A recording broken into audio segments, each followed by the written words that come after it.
Assalamualaikum warahmatullahi wabarakatuh. Perkenalkan, nama saya Habibur Rahman. Saya dari kelas Bimbingan dan Konseling Islam 5B, Fakultas Usuluddin Adab dan Dakwah, Institut Agama Islam Negeri Pontianak.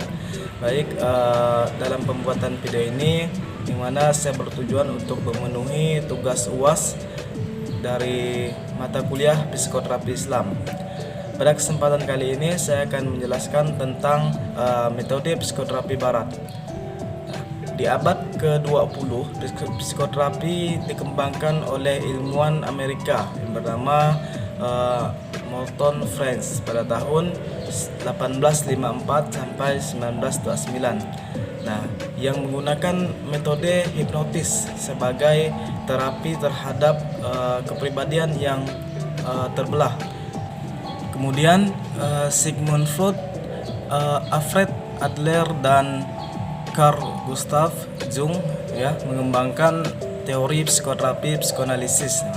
Nah, psikoanalisis ini adalah sebuah metode terapi jiwa yang tujuan utamanya adalah menghilangkan kekuatan motif, pikiran, kecenderungan dan keinginan yang ada dalam jiwa klien yang terpendam dan telah lewat sehingga tampak pada alur kehidupan yang bersifat perasaan, kemudian menyatu di muaranya dan sumbernya. Terus ada psikoterapi barat, behavioral. Nah, salah satu tokoh barat, John Locke, pada tahun 1632 sampai 1704 menerangkan hakikat manusia dengan menekankan pembahasan tentang akal sebagai gudang dan pengembang pengetahuan. Menurut John akal mempunyai kekuatan serta material untuk melatih kekuatan itu. John meyakini bahwa anak yang lahir di dunia ibaratnya kertas putih kosong. Nah, orang tua di lingkungannya yang memberi warna dan membuat kertas itu menjadi lecek atau tetap bersih. Dalam psikologi pendidikan, pandangan John tersebut dikategorikan sebagai paham behaviorisme, bahwasanya lingkungan sekitar menentukan perkembangan hidup seseorang anak manusia, namun ia sendiri juga dapat merubah lingkungan itu.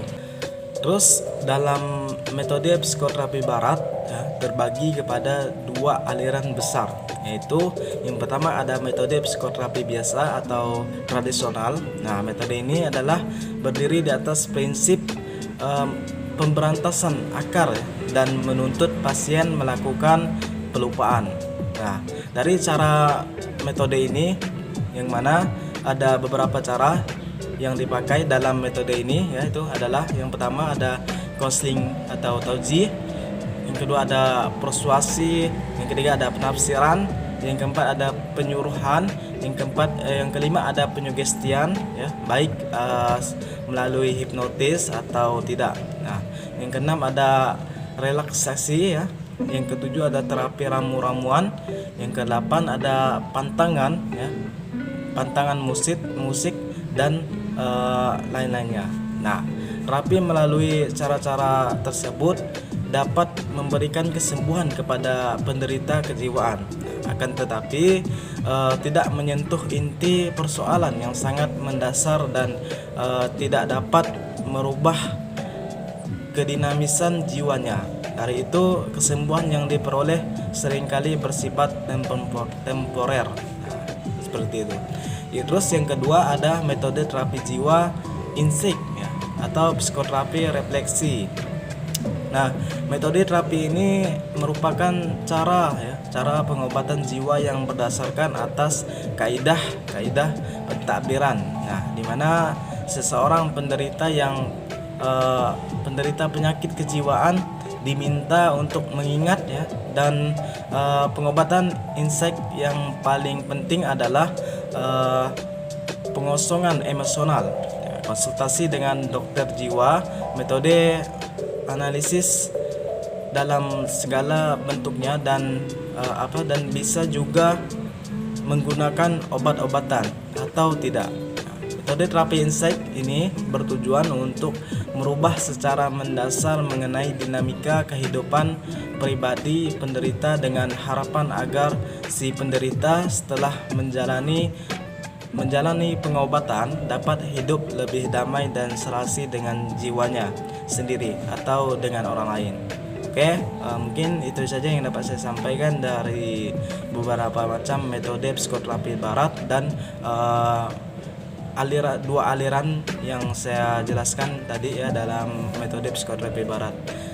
Cukup sekian dari saya, mohon maaf apabila terdapat kekurangan, dan yang benarnya datangnya dari Allah dan yang salahnya datangnya dari saya pribadi.